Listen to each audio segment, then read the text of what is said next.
মাকে কখনো তিনটি কথা বলবেন না। মনে রাখবেন, মা হচ্ছে পৃথিবীর ভিতরে এমন একজন যিনি সব সময় আপনার জন্য কাঁদেন, যিনি সব সময় আপনার কষ্ট বোঝেন।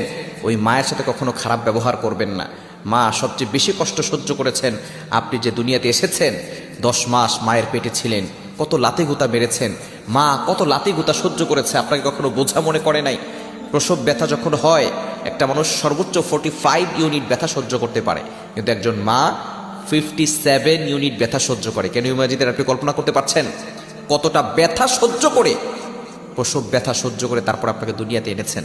ওই মায়ের উসিলে আপনি দুনিয়াতে এসেছেন। সুতরাং মায়ের সাথে খারাপ ব্যবহার করবেন না। আল্লাহ নিজে বলে দিয়েছেন, ওয়াবিল ওয়ালিদাইনি ইহসানা, good behaviour with parents, good dealings with parents, পিতামাতার সাথে ভালো ব্যবহার করো। মাকে কখনো তিনটি কথা বলবেন না। নাম্বার 1, 1 নাম্বার হচ্ছে, মা যদি কোনো কিছু বলে আপনি বলবেন না তুমি কিছুই জানো না। যেই মা আপনাকে শিক্ষা